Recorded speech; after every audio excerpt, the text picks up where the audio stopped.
Well, hello again. Welcome to Horror in Detail. Today we are going to share Wendigo encounter stories. First story by you/Sleepless from Sundown. An encounter with a Wendigo. At 1 minute to midnight I took out the shot glass and put it beside the bottle of Jägermeister. I don't drink anymore after what happened to Pop. The one exception is the first day of September.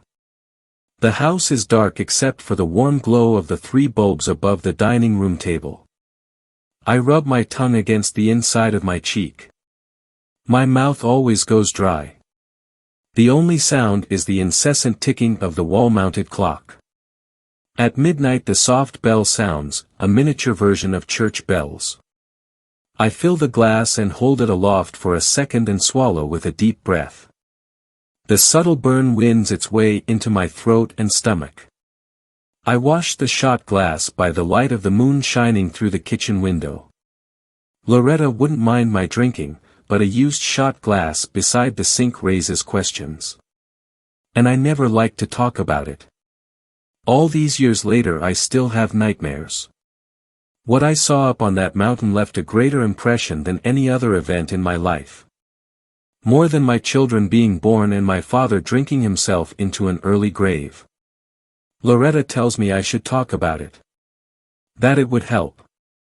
She might be right. She always is. So here goes. I joined the park ranger service right out of school and it was a perfect fit.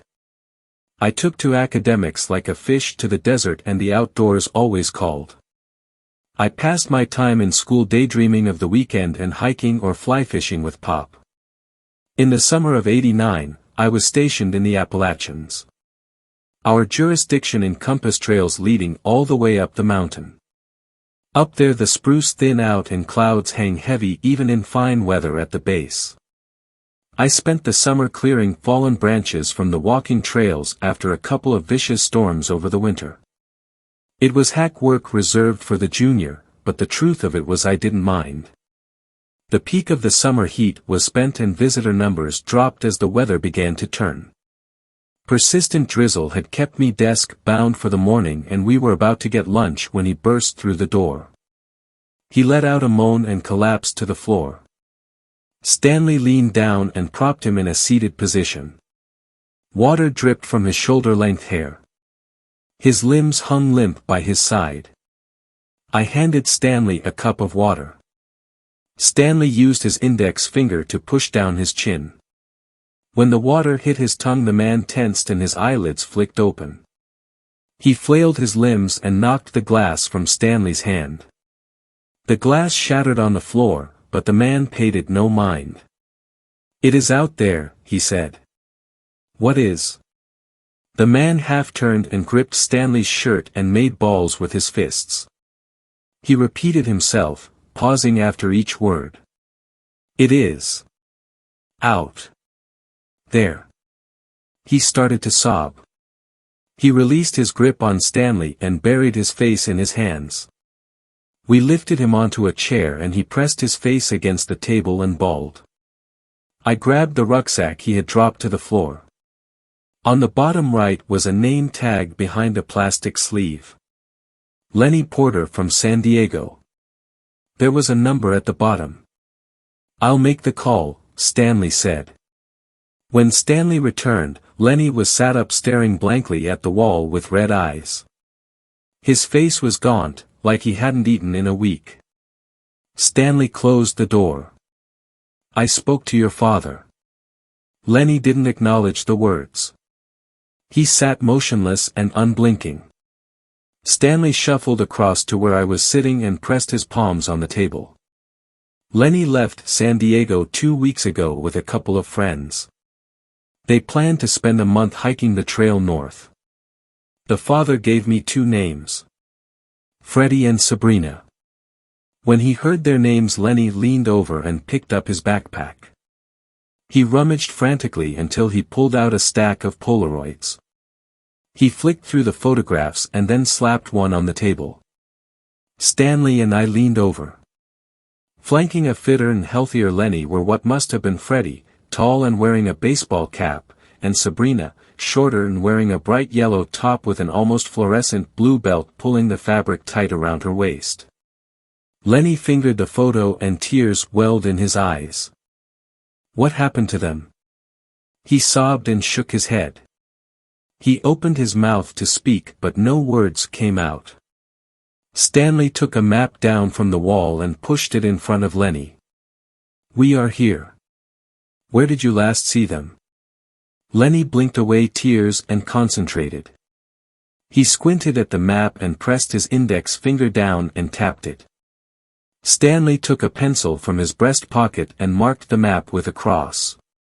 I'll notify the police. Get the truck ready to go.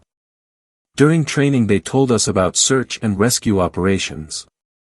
The Rangers are the first responders. It was part of the job. Twisted ankles and wandering off the trail and getting lost are not uncommon and no reason to get the police involved. But this felt different. I secured the gear in the truck and Stanley appeared, flanked by a police officer in his early 30s. Harry is hitching a ride.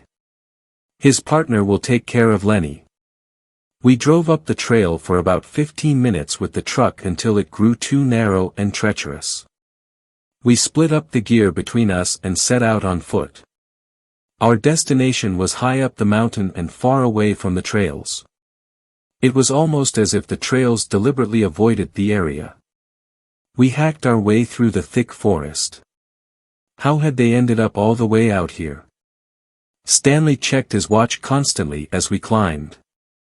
He wanted to get there before dark. I figured we would be lucky if we did. Stanley and Harry talked like old friends, asking about each other's wives and children. The park rangers are in effect an extension of law enforcement. It made sense to be friendly with the police, and living in a small mountain town made it almost inevitable. I liked that. As the sun dipped below the horizon, Stanley checked the map. Almost there. Get your torches. All right. Harry reached into his backpack and pulled out a flashlight. I did the same. Do you know what's up this way? Stanley said. I shook my head. Somewhere up here is an old cabin. Hunters used it as a base back when you could still hunt up this way. The cross our friend Lenny put on the map is just about on top of it. Let's see if we can get there before there's no light left. We didn't make it by dark. Twilight gave to night with little warning. Soon we were relying on the light from our torches. Being on a trail in the sunshine lends a sense of security up here, even when you are alone. Now, surrounded by black and with the trail long behind us, an uneasiness grew in my stomach for the first time. Stanley paused and swept his torch. He muttered something under his breath. Harry took a few steps to the right, lowering his head and squinting. There it is, he said. At the farthest reaches of Harry's torchlight the cabin emerged from the woods. Stanley tapped Harry on the shoulder. My eyes aren't what they used to be. The cabin should have been a source of comfort, but it only added to my unease. The roof was half caved in and trees encroached on all sides, gnarled branches reaching out like fingers. The structure looked like it belonged more to the forest than to man. The only door hung askew on warped and rusted hinges. 2 windows had long ago lost their glass. Stanley shouldered open the door with a grunt. Leaves and branches covered the floor, blown in through the open windows and roof. We dumped the gear inside. Stanley took out a lantern and tied it to a horizontal branch a few paces from the front door. He flicked it on and the light shone bright. If there was anyone lost nearby they could not fail to see it. We split up and entered the forest, guided by our torches. Stanley instructed us to go no further than the reach of the lantern. It was our lighthouse on the horizon. The wind blew in fresh from the north. I buttoned up my jacket against the cold. The beam from the torch was strong, but aside from the narrow cone of light, the forest was a deep and full dark. Stanley and Harry called out the names of the two missing, Freddie and Sabrina. I did the same.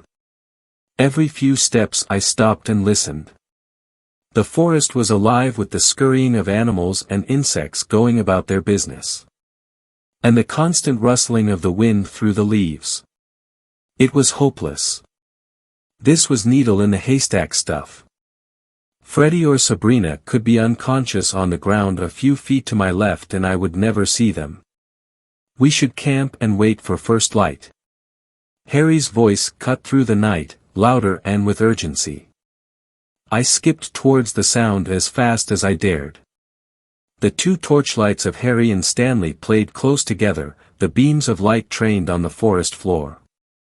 You might not want to see this, Stanley said as I came up behind them.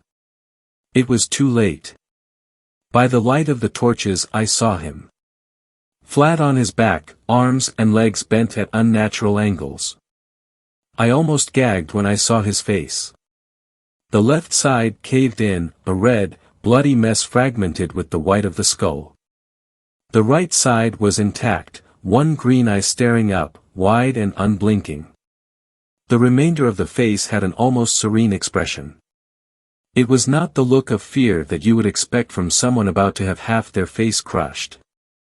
No skin remained below the neck, the contents of his torso picked so clean I could see his full spine. What did that? I stammered. I didn't get an answer. Stanley fished the Polaroid from his pocket and studied it under the torchlight. He handed it to Harry. It's him. It's Freddie. Harry jumped and swung his torch out into the woods. I swear I heard someone talking out there, Harry said. We've been calling out their names too. No, it wasn't that. It sounded like whispering. It's the wind through the trees. Harry didn't look convinced. He called out the name of Sabrina and listened. Only the sounds of the forest. Stanley shushed him.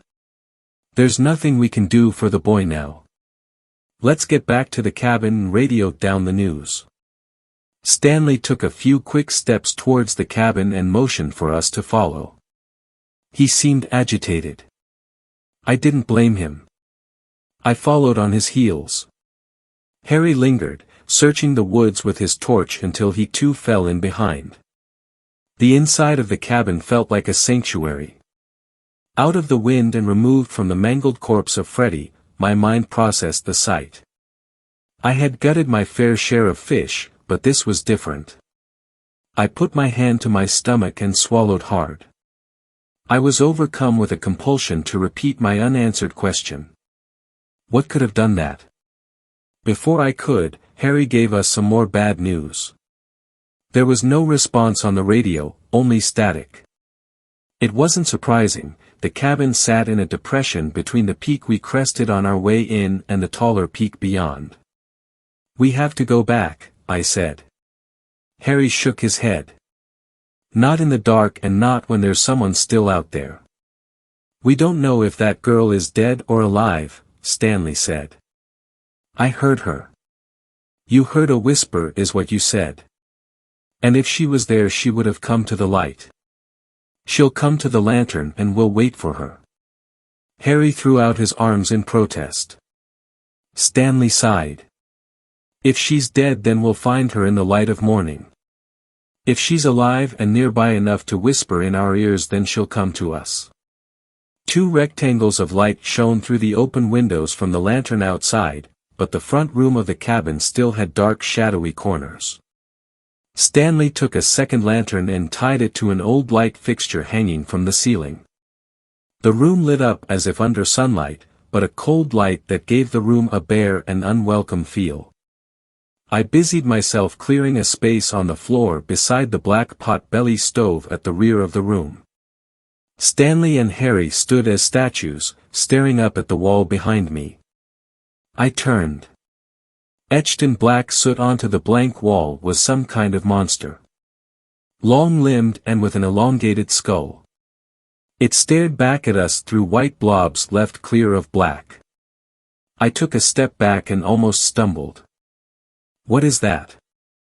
I didn't need an answer. You don't live and work up in the mountains here without hearing the stories. Stories told dismissively by daylight, like you would talk about the monsters you imagined hiding in your closet as a kid. By night and around a campfire the stories take on a graver tone, and the name of the monster is only ever whispered. Wendigo. Of course I had never seen one. But if I had to imagine what one might look like, the painting in soot taking up the full height of the wall of the cabin was an exact match. I waited for one of the two men behind me to dismiss what we saw drawn on the wall. To make light of it and crack a joke. Neither did. Stanley uttered a simple instruction. No one goes outside without a weapon. Our shadows danced on the walls. The lantern hanging from the ceiling did not move. Stanley leaned and looked out the window. The lantern hanging from the tree branch swung back and forth like the pendulum of a grandfather clock. There was wind tonight, but not enough to do that. Stanley bent down and fished a rifle from the bag. My heart beat like a drum in my ears. And then something else. Whispers. What sounded like the whispers of a girl, entreating us, inviting us out into the darkness of the forest. Stanley inched open the door with the muzzle of his rifle. He stepped through the gap and watched the lantern on the tree come to a rest. He stood beside the lantern and searched the corners of the forest illuminated by the light. Nothing moved. Harry unclipped the leather strap on his belt and drew a pistol and went to the doorway. I felt naked and exposed with my hands empty. I took a step backwards, the Wendigo drawn in soot looming large behind and burning a hole in the back of my head. A shadow flashed through the trees and Stanley swung the muzzle of the rifle and shot, the crack piercing the night. He raised the rifle to his shoulder and flicked it from side to side searching for movement. The lantern boobed up and down. With a rush a long-limbed creature dropped onto Stanley from above. He screamed and wrenched the rifle around but had it knocked from his grip. Harry fired 2 shots and the creature let out a wail. It bounded towards the door and Harry slammed it shut. He pointed the pistol to the closed door and emptied the chamber. Harry took a step back and shot me a glance. Through the whole ordeal I had not moved. I had barely breathed. Was it dead? Was Stanley okay? The window, I screamed. The long thin fingers of the creature wrapped themselves around the inside of the window frame.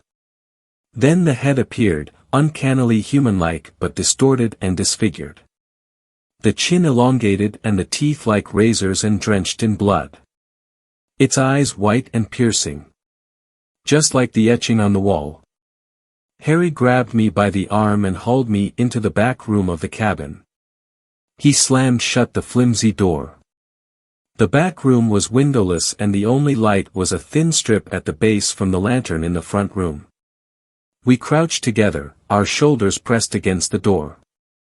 We listened. The light patter of footsteps.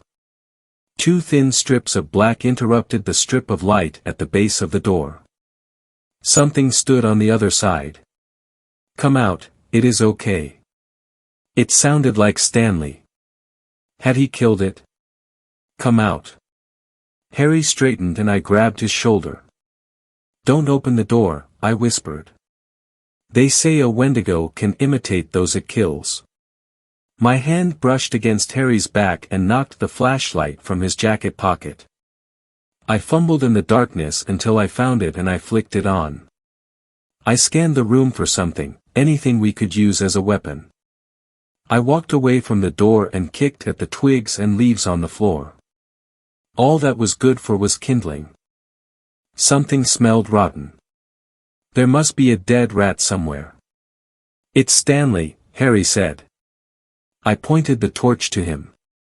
His eyes were wide and wild. He must have killed it. He smiled at me and took a step back. The door slammed open and carried with it the rotten stench. What stood in the doorway was not Stanley, but the Wendigo. Harry kneeled before it, breathing in the noxious fumes. I shone the torch onto the creature. Its gray skin pulled tight on a gaunt frame. And then something glinted. A belt buckle. Around the creature's waist was the bright blue belt Sabrina wore in the Polaroid. "Sabrina?" I said. It turned to me and paused, tilting its head to the side. I thought I saw a glimmer of recognition, a brief moment where it knew the name. But then it snarled, its mouth opening wide and dripping with saliva. It wrapped two hands around the neck of Harry and leaned in. I acted instinctively, without thinking. I jumped at the creature, swinging the only weapon I had, the torch.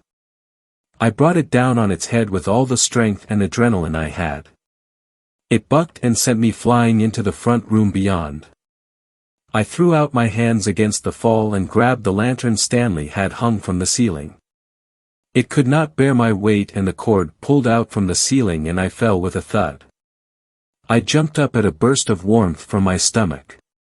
The lantern had smashed on impact and the white-hot filament broke free of its casing. I groaned in pain and the creature lumbered forwards. I retreated into the corner of the room and pulled my knees up to my chest. It stood over me and opened its mouth, razor-sharp teeth gleaming white. Then the smell of smoke. The creature hopped and then scrambled backwards. The leaves and twigs covering the floor ignited under the heat from the lamp filament. A small flame burst up and the creature covered its face. Fire. It didn't like fire. I crawled forwards and swept as much of the kindling as I could grab onto the flames. The fire grew and the creature screamed. As smoke filled the room it coughed and spluttered. It made one last effort to come at me and then retreated out of the room and into the forest. I went to the back room and grabbed Harry. We stumbled out of the cabin, the fire now spreading up the walls and to the roof. Stanley lay below the lantern hung from the tree, unmoving and with a chunk of flesh missing from his throat. We ran into the forest in the opposite direction the creature had gone. We first climbed up to the crest and then back down the mountain. We stumbled our way down by the light of the torch. Adrenaline coursed through our veins and we imagined that thing right behind us, stalking us in the dark. When we finally crossed a trail we followed it back down to the ranger station. A team of police and National Guard hiked up to the cabin after the sun rose. The cabin had burned to the ground, the pot-belly stove the only item that survived the blaze. The bodies of Stanley and Freddie were brought down. They said Stanley's flesh had been picked clean down to the skeleton. That was the first day of September, 1989. Sabrina was listed as a missing person and her father spent a month in the mountains searching for her. But she's gone in every sense that matters.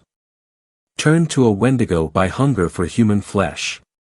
She transformed into something unrecognizable from where it began. Around campfires people still tell stories of the Wendigo. I don't know if they truly believe they are out there. But I know, I have seen it. Sometimes there really is a monster in the closet. Second story. Not sure if it was a Wendigo, but something odd happened. When I was 8 years old, both of my parents worked full-time. My dad was predominantly on third shift at his job, and my mom was an elementary school teacher. We lived literally right up the road from my grandparents in a very small town. It was getting close to my 9th birthday when I contracted strep throat and scarlet fever. I was severely sick, could barely speak, had the first case of cold sweats that I remember in my life, and could barely pull myself out of bed to even use the restroom. I was absolutely miserable and of course being as young as I was, I didn't take the pain very well. My poor mother was at a loss of what to do with her working and my dad needing to use daylight hours to sleep. The first day I was sick, perhaps it was a Tuesday. My birthday would fall on a Friday, my dad stayed up most of the day with me, made me food, let me sleep in his lap on the couch, wiped my forehead down, made sure I took my medicine, etc. But on the second day, my grandmother had called and offered to let me stay at her house so my dad could sleep. He said yes and woke me up around 7 that morning to drive me up to her home. My grandfather also worked at this time too, so he was already gone to work when I arrived there. I don't remember too much of the early morning. I probably just slept in my grandmother's bed, tossing and turning when I'd wake up feeling extra bad. She encouraged me to swallow my awful tasting medicine, a little more gently than my dad did. She did fix me some tomato soup to try and eat, and it was the first time since I'd gotten sick that I had an appetite. I should mention my grandmother had this cute Yorkshire Terrier named Samson. He was very docile, not like the usual annoying, barking all the time terriers. Samson came into the room and curled up next to me as I dozed. I do know when I woke up at some point, it had to be the early afternoon/lunch time because I could hear the TV faintly from the living room on some game show. My grandmother had a ritual of eating her lunch while watching a game show. I think it was The Price is Right. I was trying to fall back asleep because I had gotten this really bad headache, maybe from dehydration. I was on the verge of sleep when I was jolted awake by the Samson yelp that erupted from the living room. The terrier curled up next to my feet, perked up, but didn't move.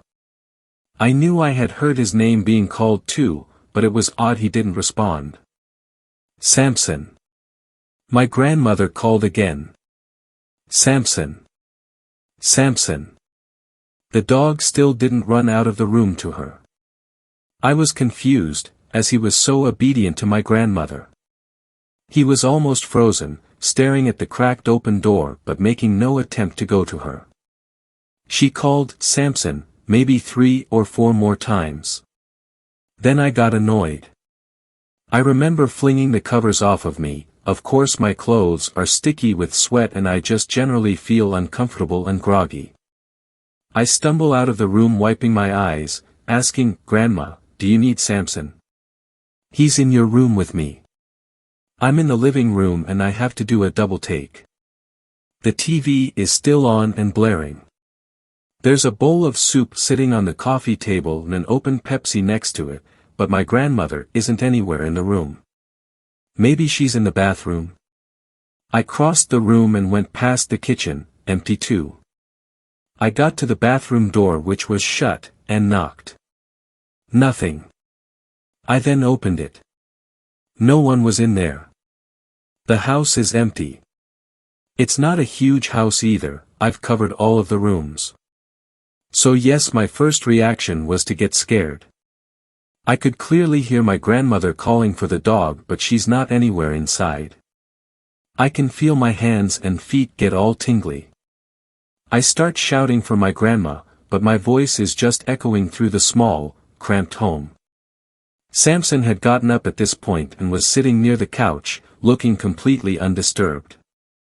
I fumbled for the remote and turned the TV off, and yelled, more like wheezed, to the top of my lungs, which you can imagine how painful this was with a scratchy, infected throat, "Grandma." The worst part happened next. I heard her shouting my name back. Clear as ever, like she was standing only feet away. I start crying now, scared out of my mind. I feel like maybe it has to be a ghost. I grew up with scary ghost stories courtesy of my dad, and I'm convinced now I'm in the room with a ghost.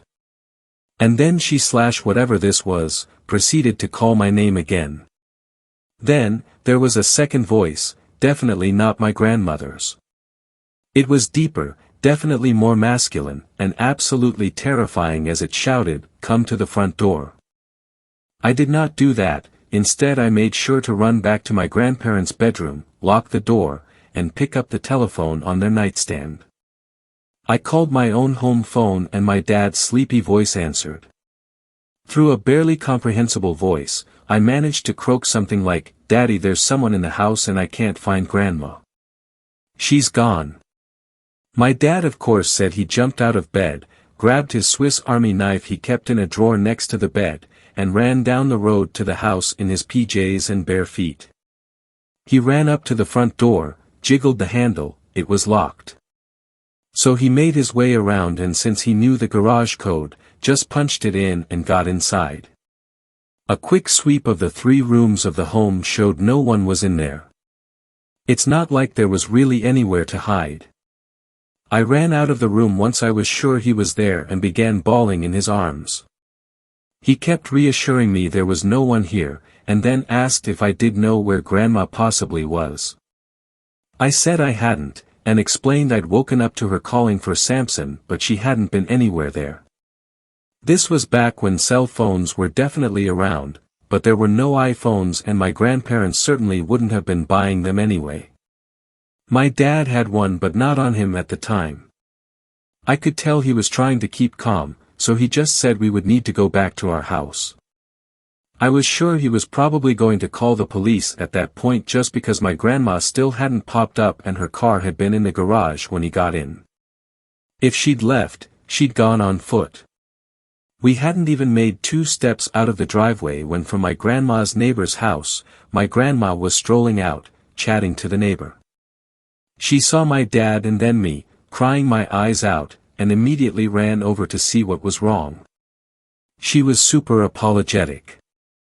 She said she'd stepped out right when she'd heated up her soup to go see her neighbor, who'd called about looking at something my grandma was going to buy. My grandma had figured I was asleep and she'd only be gone for 10 or 15 minutes. At first people may have assumed I was feverish, therefore delusional, but I still stand by what happened. I know for a fact I was definitely alone in the house, save for Samson, but the voices I heard were real. For a while I was hesitant to go back to my grandma's house, because this happened in the middle of the day.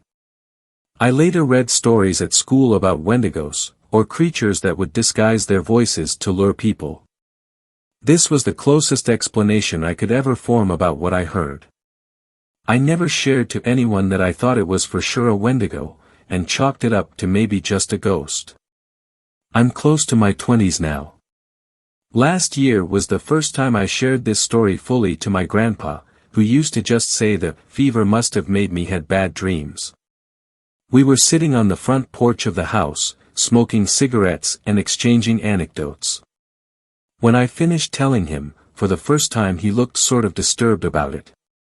He finally put his cigarette out and just stared out into the road. Then he cleared his throat and looked over at me. "You know," he said slowly. "Some funny things used to happen around that time. In the middle of the night, I'd wake up to take a piss or something. When I'd first sit up in the bed, I could hear your grandma sleeping away, snoring." He chuckled, but his face grew serious again. "Anyways, I'd always hear her calling for the dog. I tried to remain looking calm, but my voice still shook when I asked him even when she was sleeping. Sleep talking?" "No," he shook his head. "I heard her calling from outside, maybe the living room. I dunno, honey. She'd call for the dog, she'd call my name. All while she was really sleeping next to me, sleeping like a baby." "Have you ever told anyone?" "No, I don't want to scare her. She's real scared of ideas like ghosts and stuff. That's why when you were younger and that thing happened, I told her just to remember you'd been sick, fever and all. Probably having nightmares." He looked gravely at me. "Don't repeat this to her please, honey, she's really not the type to be scaring." Of course, I wanted to cry. I had this itchy, creepy feeling suddenly about being at the house. "Grandpa, do you still hear it sometimes?" "Oh yes," he was now reaching into his breast pocket to get out another cigarette. "Every night, but you just gotta remember not to do what it says. Even the dog figured it out. If it says to come to the door, you stay away from the door. If it says, I dunno, come here, you just stay still in the room until it quits calling." With that, he asked to borrow my lighter again. Third story. This story was shared by you/Reflexy0n. We found a dead wendigo on my grandpa's property. For those involved in dealing with cryptids, if any of you are reading this, why do you do it? Other than the money, of course, I feel a lot of you do it for the rush. The adrenaline. But where's the line drawn? Where does exhilaration evolve into panic? Don't get me wrong, a little risk-taking is food for the soul, but so many factors can go wrong in any situation. In particular, what do you do when you find the corpse of a cryptid you were hunting, eviscerated and dismembered?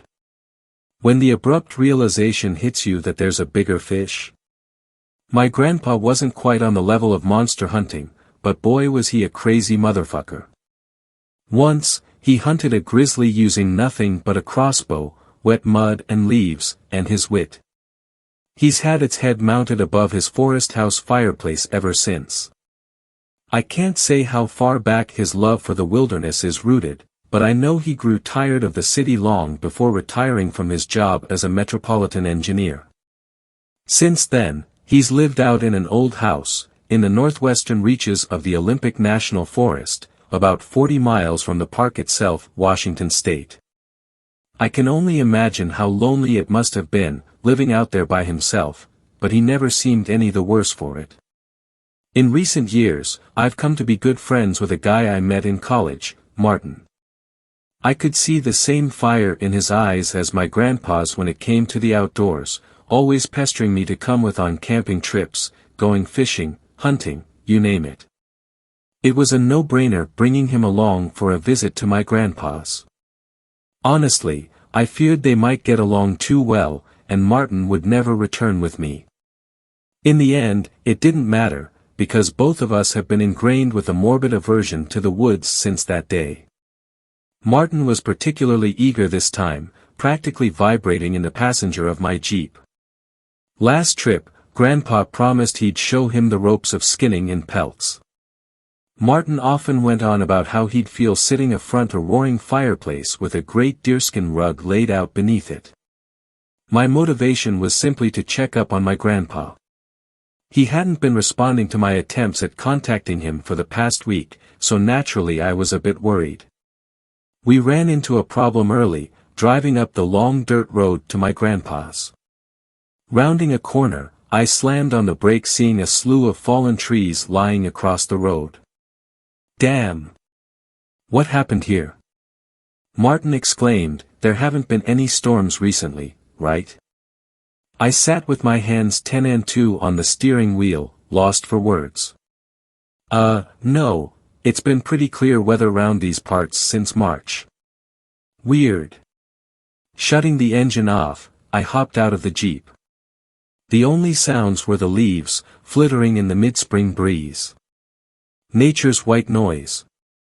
We were a little over 2 miles away from the house, an easily walkable distance. Grandpa had enough equipment that we didn't need to bring much of our own, so our bags were light. I had my phone, a flashlight, water, spare clothes, and my utility watch strapped around my wrist. My plan was to get up to Grandpa's, and come back down in his truck to chop up the fallen logs with a chainsaw. We thought it would be more fun to go through the woods alongside the track. A long dirt road means only boredom, after all. We scrambled down the left side slope and began our trek, keeping an eye on the road to follow its route. Only a few minutes later, the smell hit us. Putrid carrion. It was nothing unexpected, animals in the forest die all the time. Even so, that hardwired part of my brain was repulsed at the smell. Shit, something's festering out here, I said, can't imagine how it'd smell in summer. Martin let out a small retch, but agreed. The stench only grew stronger as we went on. It was at its peak when I almost tripped over a sharp object on the ground. I thought it to be a cluster of branches at first, but the notion quickly dissolved upon seeing their pale, ceramic reflections. A decapitated stag's head lay right in front of us. It was wrong, though. The teeth were too long, and the bone of its face was exposed. Even with the odor, I could tell it was fresh from the viscous black blood that seeped from its neck and mouth. Martin spoke up, "God damn, that's freaky. You think a bear did this?" "I mean, there's only black bears here, right? I doubt they could pull off something like this. A cougar, maybe? I don't know. Never seen one straight up decapitate a stag like this, though. My eyes were drawn to a trail of blood, forming a jagged streak ahead of us on the ground. My gaze followed it, until it terminated at the stag's grisly mess of a body. Well, it looked quadrupedal from a distance, but as we moved closer, I found myself sorely incorrect. The body was that of a monster. Large in stature, but bony and gaunt. Long, razor-sharp claws lying splayed across the ground like kitchen knives. And all covered in patches of dark wizened fur. Is it bad? Martin called out, approaching from behind me to get a look. When he saw it, he went still and quiet, as had I. There was no statement that could do the sight justice. I'd heard the old tales of the horrors lurking deep inside the forests, but never experienced them face to face. It was still, laying dead as the fallen leaves beneath it. It looked crushed and broken, littered with what seemed to be wide and deep puncture wounds. Martin managed to speak up. Is that? But before he could say any more, a sudden snap broke the tension. The snap of a twig, no, a branch. My spine shot straight upright. Against my better judgment, I found my head gradually swiveling in the direction the noise had come from. When I caught a vast, hulking shape in my peripheral, I whipped around to face whatever was there. I saw something, just for a moment. Enormous, long limbs draped in shaggy hair, the color of pine bark. But as quickly as I'd turned, the image vanished. Rising dread threatened to pry my lips apart in a scream. I looked far and wide, but nothing was there. Kel, what is it? Wait, the cougar isn't still here, is it? Martin whispered. No, it's nothing.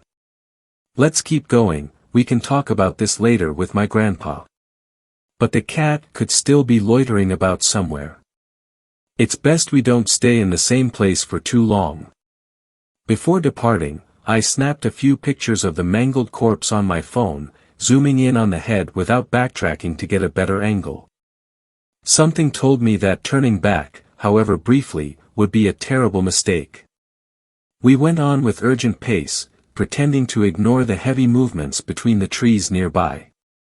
Large animals will inevitably give away their movements, but they snap twigs, not entire branches. Even so, the movements sounded anything but clumsy. No, they sounded calculated, those of a stalking predator. As hard as I tried to filter them out, I caught myself glancing to the sides and behind very often. I don't know whether I was hoping to see something, or nothing. Still, the woods around us were empty, other than ourselves. Hey, Kel, if there's a mountain lion around here, we should go up onto the road for a bit. It'll be easier to bolt if we need to. I agreed, and we veered off to the right, climbing up the roadside slope. Deep down I knew that whatever was out there, it wasn't a big cat. We only told ourselves that, skirting the subject of monsters now made very real to us. The forest fell silent as we walked along the road. That was far from being comforting, though. If the woods are quiet, predators are about. It's a well-known idea in the community of wilderness enthusiasts. What did ease my mind to a degree was the sight of a herd of deer standing in the track. They cocked their heads to look at us, but didn't seem all too disturbed by our presence. At the same time, a feeling of being exposed, vulnerable, grew as a hard lump in my gut. They started to move on as we got closer, wandering off the road and into the woods. One of the deer stayed in place. It wasn't frozen, no, but constricted. It twitched and whimpered as it started to rise off of the ground, as if weightless. It happened so quickly. Its screams were cut off as its limbs were snapped and crushed, and deep wounds erupted over its body. And then, like it had been there the whole time, it stood. It was a nightmare. Huge, unimaginably so, rivaling two elephants stacked up. It was hunched over, resting on impossibly long and thick forelimbs ending in spindly, sloth-like claws. Its body was long too, ending in a pair of shorter legs, knees inverted with feet supported by spur-like appendages. The lolling head that sat atop an arched neck looked like some bizarre cross between a horse and a crocodile. Hollow pits in place of eyes, the torn skin around its mouth revealing horribly uneven and misshapen teeth that jutted out at irregular angles. The fading sunlight glinted off of the long gashes covering its sides and head. The dead creature from earlier had definitely put up a fight. But it could never have been enough. As we stood, stunned, it reciprocated our stare, the only real movements being the sets of rib-like appendages undulating on its underside, rendering the deer into a torn sack of flesh and bone fragments. The poor animal seemed to wither before our eyes as the sharp ribs forced deeper into its body, like a juice box having the last drops sucked out of it.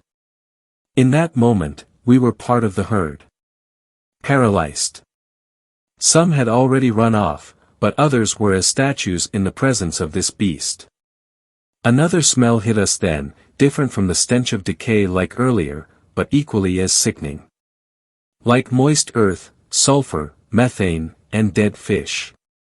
Its source was clear as wisps of gas from the beast's mouth became thick, billowing fumes, rising into the evening sky. The tension was broken with the deer's mutilated husk thudding to the ground. The remaining deer took flight, scampering off into the trees, and in response the beast snapped its head in their direction. Something was wrong with its head, flopping around clumsily as it turned. I took a step back as it let out a deep, guttural rattle, before bounding off after the herd, its matted hair swinging violently. It splintered a tree as it went, but was totally unfazed by the impact. We waited until its thundering gallops faded into the quickly darkening night before saying anything. What the fuck, what the fuck? What was that thing?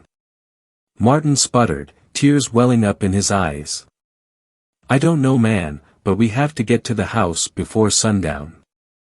I have a feeling our chances at escaping it are little to none in the dark.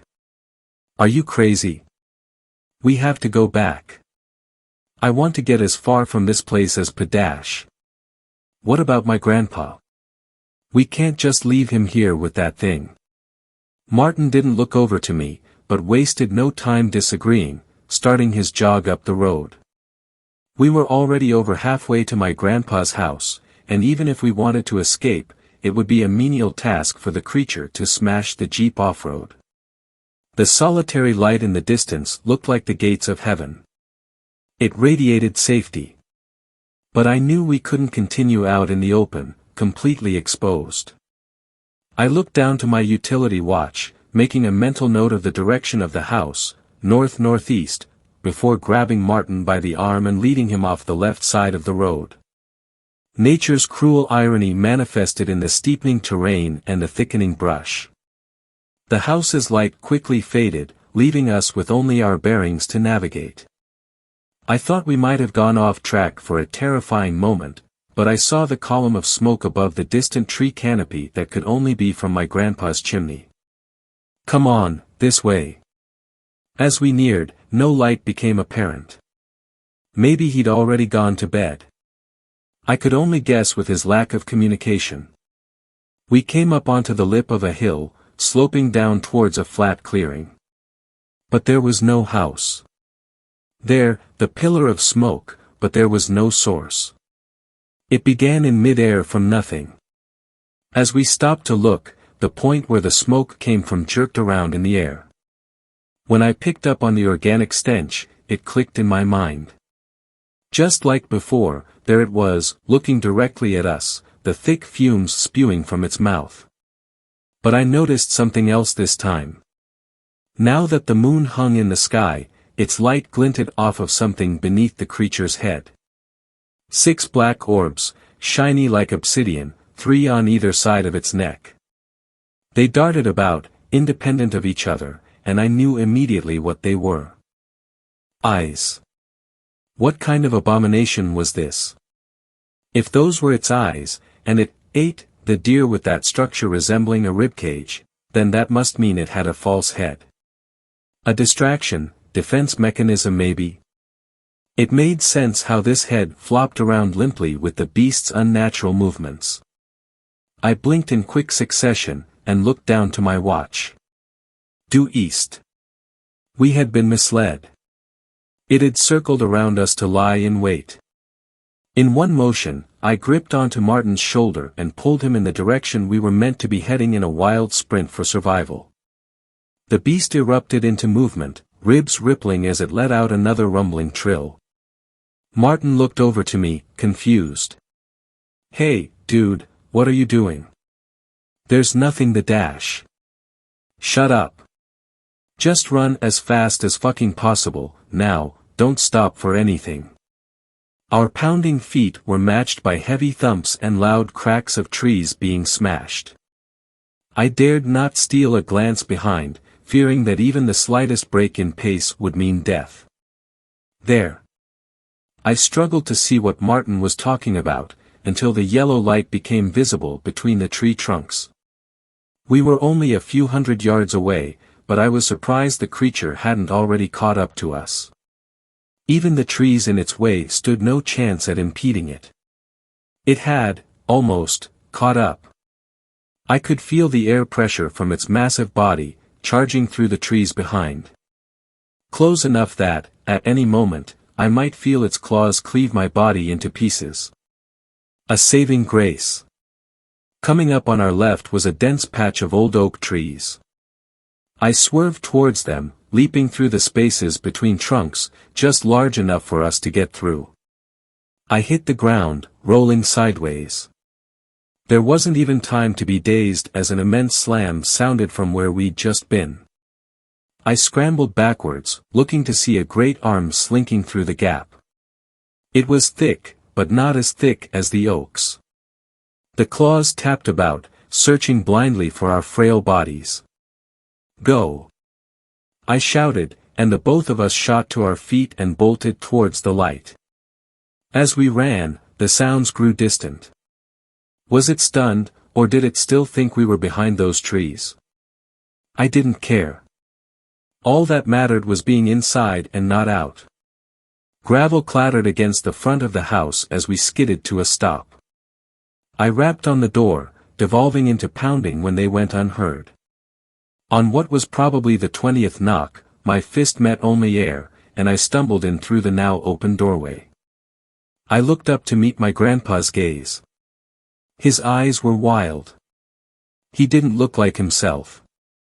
He glanced behind me at Martin, then behind him. Whatever he saw out there, his pupils contracted in response. "Hurry, boys, get inside," he shouted. We filed in, and he went to bolt the door, but hesitated.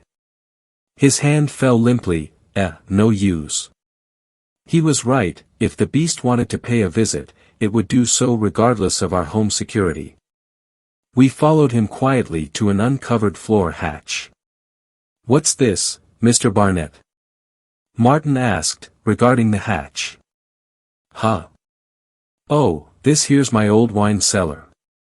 Martin went to ask further before being interrupted. Get down the ladder first, son. You can shoot your questions once we're safe." He pulled on a handle, opening the hatch to reveal a sturdy wooden ladder that led into a dim space beneath. One by one, we clambered down its dusty rungs, meeting the cold concrete floor at the bottom. Grandpa was last, tugging a heavy rug over the open hatch, before closing and securing it. "I take it you've seen the thing, right?" "Jesus, Granddad, we barely got away," I gasped, still out of breath from our escape. "Unscathed?" "Yeah, mostly, other than some scratches." "Good." He walked over to an upturned crate and plopped down onto it. Martin and I looked between each other, then back at him. Well. Martin said, "You seem to know what we were dealing with, so what the hell is it?" Grandpa gave Martin a scowl of disapproval, quickly relenting into understanding. I'd scrutinize you on your manners, boy, but now ain't the time. He released a tired gasp, letting his head drop down, before inhaling sharply and looking back up at us. I seen it only once before, in my varsity years. Had some Danish friends on my course who said I should come visit them over there, go and do some backpacking in their home country. Beautiful landscapes over in Denmark, really. Peaks rising out of the trees, you know. Before he could lose himself in a daydream, I cleared my throat to bring him back to reality. Oh, right. So, we were pretty deep in the woods when it happened. We'd all gotten paranoid, 'cause we thought something was following us. Something big, elk maybe. But we never saw nothing, only heard it. And then, God, one of the girls in front of me started to, levitate. I dunno, she was just rising up off the ground, gripped by something. Whatever it was made a mess from her. Crunched her up like a meatball being squeezed. I saw it then. Curved bones wrapped around her, stabbed in deep. Ain't never gonna forget the sight of it, it's like a stain on my mind. We saw the same thing, Martin piped up, only it was a deer. Looked like it sucked everything out of it when it was done. Yeah, I can't say I know how it works. You can only see it if you know something's there. If it's there. Anyway, we ran as fast as we could back down the trail, and we seemed to lose it. The whole time there was this rancid stink though, eggy and earthy. Ugh. We wound up back in the town we'd started from, went straight to the police station and reported it. Apparently all they found was a little chunk of meat, piece of thigh or something like that. One of the other guys told me about the tale later on. He brought up the smoke we saw rising out of the forest, when we were back in the town. An old Danish legend went that people through history seen smoke columns in the woods, and most who went to check it out never returned. They said it would move around, not like how a fire would spread, but like it was wandering to and fro. Damn, that's a horrible story, Grandpa, I said. It doesn't help us figure out what it is though. We already know the stuff you've just told us. Well, he replied, I'm sure it's got many names, seein' how it can just pop up where it likes. But I only heard it called the skorstender. Means chimney beast, if I'm remembering right. That makes sense. We thought we were seeing the smoke from your chimney, but it led us right to it. Kel, Grandpa sighed, this house ain't even got a chimney. Martin looked over to me, scoffing, then back over to Grandpa. So it lures people in like that? Sure, but I don't think it means to. I'ma take a gander and say it started up with the fumes after it ate that deer. Yeah, I replied. Whatever that thing is, it ain't from here. It ain't from anywhere on the planet, I think.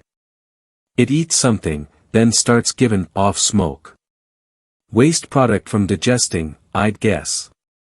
So, shit gas? Martin chuckled.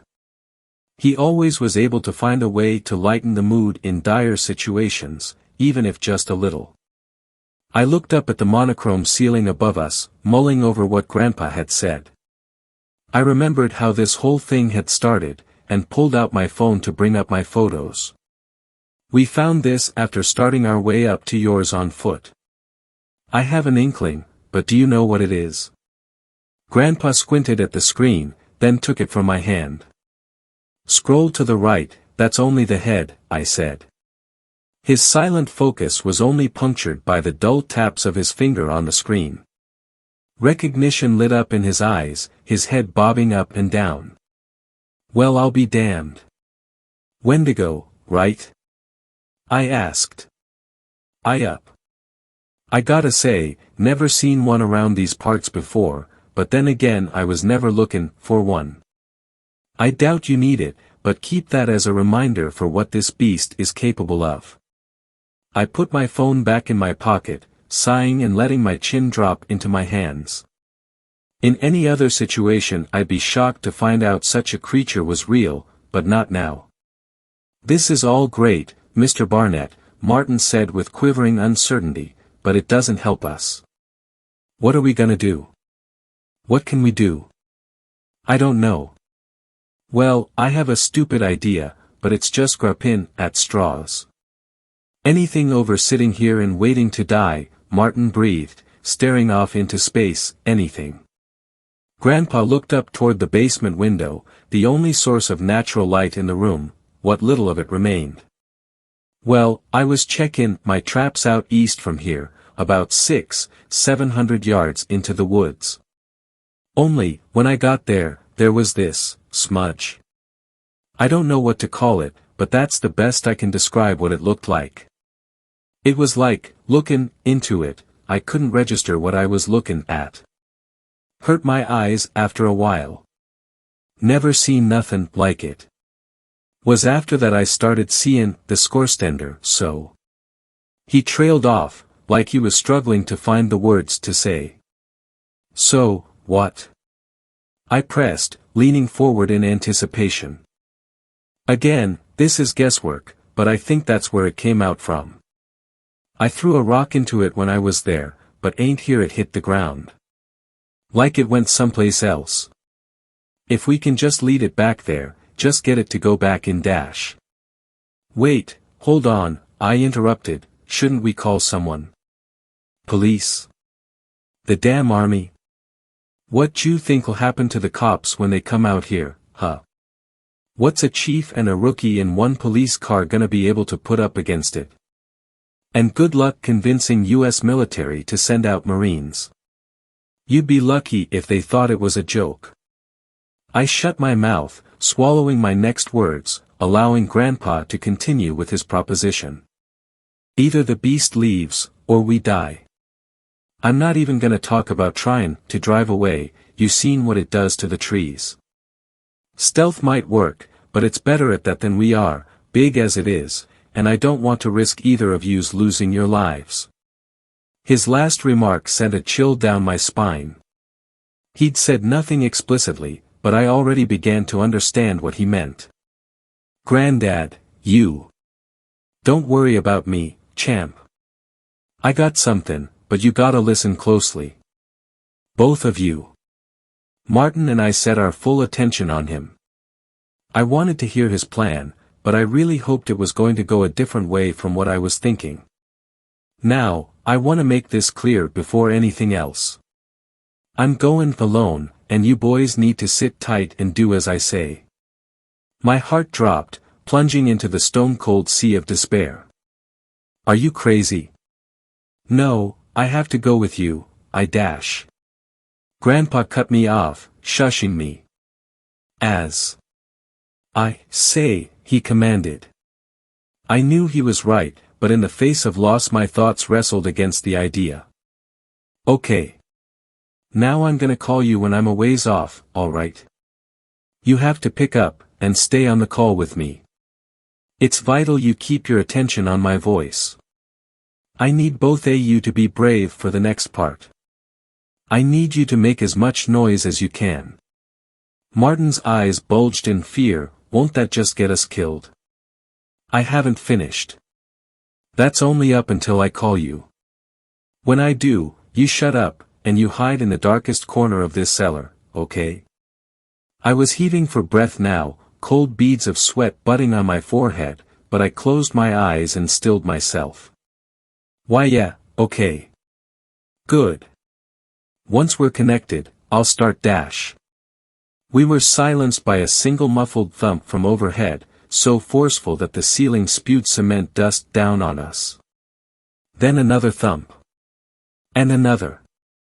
And another. I fell off my perch in shock when a booming crash sounded from above, chased by the clattering of rubble. The steady thuds drew nearer, louder, until the only sound was that of the floorboards, groaning under immense weight. I looked over to Grandpa, who looked over to me and whipped a finger to his lips. I nodded, then slowly turned toward the basement hatch. The beast was trying its best to move silently. A stifled whimper escaped my lungs as I saw the hatch buckle. A loud bang shook the house's foundations, then nothing. In the silence, I could make out the beast's ticking growl. It was toying with us. Trying to catch us out, make us think we'd been foiled so we'd burst out in a panic and try to flee. Its intelligence terrified me so much more than its grotesque appearance. It tried this bait a few more times, before huffing angrily.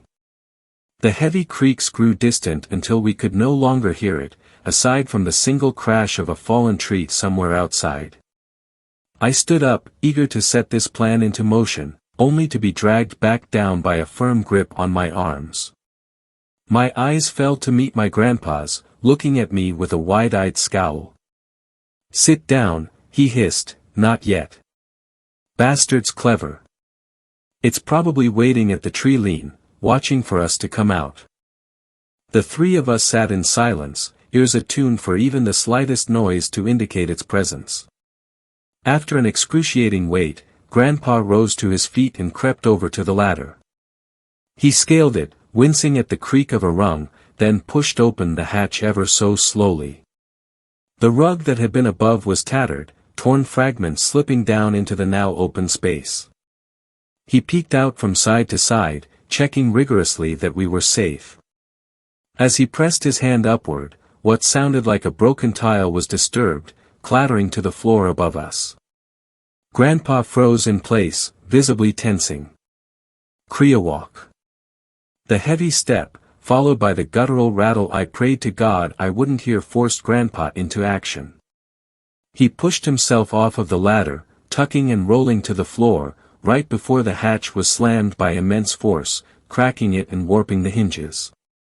Grandpa shot to his feet, adrenaline far outpacing his old age. He glanced around wildly at the floor, before looking up at us with newfound determination. "Ah, shit, damn it. Change of plans. Martin, distract it. Make some noise. Kel, give me a leg up to the window." Martin's jaw fell open, and his breathing quickened. "Fuck," he yelped, pressing fingers into his temples, but to his credit he turned toward the hatch and started up a racket straight after. "Come get it, you fucker. You ugly sack of shit." While Martin was busy cussing out the chimney beast, Grandpa and I hurried over to the window and braced myself in a kneel, fingers locked together forming a foothold, where he planted a foot. 1, 2, 3 dash. I heaved him up, holding my posture while he unlatched and swung the window open. My body was already tired from running away, and Grandpa was heavier than he looked. Still, I hauled him up further until he was out past the waist, and he pulled himself out into the hazy night. I kept my focus on him as he turned around, refusing the urge to look as I heard claws cleaving away ravenously. "All right, I'll be calling in a minute," he panted. "When I do, tell Martin to zip. I love you, bud. You too, Granddad." My words latched onto him, fueling a forgotten instinct that slammed his heels into the forest floor and sent him sprinting into the trees, fading until he was merged with the dark itself. I was grounded again when Martin let out a shriek, and I turned to see him backpedaling from those spindly claws extending through the jagged hole that once was the hatch. A thick trail of blood smeared from him as he shuffled back, the same crimson that slicked one of the titanic claws. "It got me, ah, God it hurts," he cried, flipping over and resorting to a belly crawl towards me. I rushed over and dragged him as far away as I could, but he flopped to the floor in shock when I released my grip. His calf was a mess of exposed, glistening flesh and bone, sliced through like warm butter. His mouth hung half open, but without a sound, so I rushed to build a cacophony in his place. As booming as I tried to make myself sound, I devolved into whimpering shouts. The beast's arm had reached almost halfway across the room, yet still it slithered further and further through the broken hatch, claws tick-tick-ticking around in search of our flesh. Backed up into the furthest corner alongside Martin, the monstrous hand grew closer. Slowly, agonizingly so. I only became aware of the incoming call from the vibration in my jacket pocket. It felt as if, somehow, safety lay in the act of answering my grandpa's call. My hand shot into my pocket and yanked the phone out, fumbling with the touchscreen and picking up. "Granddad?" It's so close, it's about to get us, do something, please," I wailed into my phone.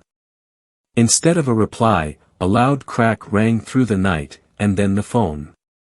The beast's arm lurched backwards, freezing for a moment, before it tore out from the basement, peppering the floor with wood fragments. As simple a sound it was, I recognized it. His Black Hawk. He'd taken it with him. I don't know when he picked it up, he may have had it on him the entire time. Out the window, I saw the hulking silhouette barrel into the trees at speeds rivaling my Jeep in fifth. I jumped when I heard Grandpa abruptly begin shouting over the call. The words were indiscernible, blending in with the scuffled sounds of movement. I took the moment to take off my jacket, then my t-shirt, which I pulled tightly around Martin's upper calf as a tourniquet. "Hey, Kel," Grandpa said over the phone, sounding hollow and tinny, "make sure you keep up your aerobics. Gah, it sure as shit don't get easier with the years." I let out a half-hearted chuckle. "I will. I want to go hiking through these woods with you, camping, surviving off of the hunt." "I know you do." God, I do too," he said, stifling a sob. "You're gonna have to stay strong for your ma, okay? There ain't no chance I'm getting out this time. But you too are." I broke down then, thick watery streams lining my cheeks. "I'm going to miss you. So much, Granddad." But we had some good times." "Amazin' times, no. I sure as hell did. And, well, this is a pretty badass way to go out, right?" An unfamiliar comfort swelled up inside me, almost breaking through the tears. "Yeah. Alright, I'm here. The smudge. No idea what I'll find through there." I could hear the thundering beast across the call as it gained on him, its clicks and rattles too. "I'm goin' in. Promise me one thing, though." "Anything, Granddad." "Heh. You be good, kid, and make my daughter proud. That's all." A bizarre noise came from the phone speaker, something akin to the sound of a stone sliding across a frozen lake, followed by a splash that seemed to kill all noise. That dead silence was broken when a shuddering voice spoke again through the phone. "What the? Where are you?" I yelled, pleading for any small morsel of information he could provide. "I don't know, I'm in a pipe, I think. Some kinda glass tube. I can see everything outside. It's all there, all at once, there's more of these tubes, so many more, they're branching and splitting but." The connection got progressively weaker as he talked, jittering and buzzing in my ears. "I'm heading down this tube now, and there, central one, but it's huge. Enormous, holy shit. No, I don't think it's the central, in the distance, so many, the hell is this place?" My exhausted brain couldn't fathom a single thing to say. I just listened, almost as confused as he was. Streams of, through some of, and the dash. He was cut off by a tremendous splash, but the sound quality at this point made it sound more like a roar. I could only hear his whimpers, until that hissing trill crawled its way under my skin once more. It melded with the audio glitches. But then, I heard something I never could have expected, even after seeing what I'd seen. CKCKCKKRRR. SSSSS. S. RACKCK, it sounded as if the creature was stuttering, clearing its throat, before. XXALTI BRRR. Ariadith. It TTS flow shows us, CKCKCK, the path. It spoke. The unearthly, nightmare beast had spoken. Its words were jarring, like it was repeating after someone teaching it how to talk, broken by animalistic clicks and hisses. Grandpa screamed, but the call lost connection completely and drew it out as a high, sine wave tone. My hand acted off its own accord and loosened its grip, sending the phone clattering to the floor. By the time I had crouched down to grab it, only my home screen greeted me as I pressed the home button. Call failed. I looked down to Martin. He was out cold, but breathing. The bleeding had died down, but he needed urgent treatment. Even so, I fell to the floor, back slouched up against the cold concrete wall, and decided to wait it out until sunrise. I was certain Grandpa's plan worked, but just the slightest uncertainty held me in place. The adrenaline was beginning to wear off. My limbs ached, head thumping. I fought against my eyelids, but they felt as if dragged down by anchors. All light vanished, and I faded into sleep. I woke to heat on my face, and a red-orange blur. I opened my eyes, grimacing at the rays of sunlight that poured through the destroyed basement hatch directly onto my face. Any notions of a simple nightmare were shattered. Martin. I rolled over on my side, seeing him laying a few feet away. Thank God, he was still breathing. The blood coating the skin of his left leg was dry and crusted, but a small amount of it still seeped from his mangled limb. I chose to let him rest while I turned to the broken ladder, hauling myself up what remained of its rungs, and out into the house, what remained of it, at least. Utter devastation. I do not exaggerate when I say almost the entire front portion of the house was gone. Wooden beams jutted out from piles of rubble and dust, but all was still. Unlike the day prior, birdsong weaved throughout the woods and into the ruins. I recall learning about how forest animals would go quiet when a predator is nearby, but I'd been too on edge to notice until their sounds had returned. Still, subtle chills wormed their way up my spine. I felt safe, but I'd also felt safe with Grandpa in the basement, until the attack. No smoke plumed from anywhere across the tree line, and no stench defiled my nose, but I couldn't shake it. I spent some time scrabbling around in the back half of the house that still stood. Quicker than expected, I found the keys to Grandpa's truck, in the corner of the kitchen counter. I practically leaped down into the old wine cellar, then slowed my pace, gently shaking Martin, until he stirred. He was groggy and confused. Don't worry, man. I'm gonna get you home. I wrapped his left arm over my shoulder, supporting him to the ladder. It was tough getting him out, but I did, and we hobbled through the ruins to the truck.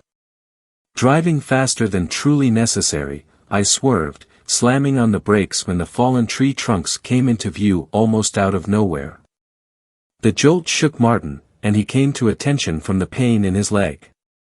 I apologized for it, but wasted no more time in getting out and helping Martin down from his seat. The stench of death was stronger in the air, the Wendigo corpse festering nearby. It brought me back to the night before, the raw terror, spawning paranoia within me that grew intense over the short walk between the truck and my Jeep. I felt exposed, naked. We made it across the trees and into my Jeep quickly, even with Martin's injury. Still, without any warning signs of the beast, my heart was drumming so hard I could see my chest pulse. After a messy three-point turn, the wheels slipped, kicking up dust before we shot away down the track. We drove until reaching the small police station, where I flew out of the Jeep and burst through its double doors. Perhaps a rash action in retrospect, but my mind was elsewhere. Before anything else, I had them call an ambulance for my friend, following by reporting a severe animal attack. When I was asked what attacked us, I spat out, "Cougar." The officer grunted, and I laid out the facts. Grandpa was gone, dragged away by our assailant. An ambulance arrived soon thereafter to pick up Martin. The EMTs were visibly surprised by the laceration, but attended to him nonetheless. He'd lost a fair bit of blood, but they quickly got him in stable condition at the nearest hospital, where he stayed for the next week. A search party banded together to look for Grandpa, but they found nothing, of course. I was questioned about the state of his house, but I think the trauma welling up in my eyes was the best defense I could have had. No scorch marks on the rubble to indicate explosives, nothing. It's been a few years since this all happened, and I've made it through the stages of grief in one piece. I'd like to say Grandpa lives on in my memory, but that wouldn't be entirely accurate to say. I can still remember him, our conversations, days out, the smell of his fireplace, all that. But no matter how hard I try, I can't remember what he looked like. That's to say, there's only an imperceptible smudge where he once was in any pictures I still have. I don't know where he ended up, some massive network of tubes, but I get the distinct impression that his grave lies elsewhere, in another place separate from this world. I'm eternally grateful for his sacrifice, yeah, but I can't help but think that it was only our lives that were saved from the scorestender. Are there more of them, or is it somehow able to relocate itself? Only my grandpa would have answers, but, yeah. Just in case, if you find yourself out in the wilderness and you see a steady plume of smoke rising from the trees, perhaps even smell the organic stench of digestion, it'd be best to call off the occasion entirely. Once it's on to you, well, I only hope you're as lucky as we were on the day my grandpa died.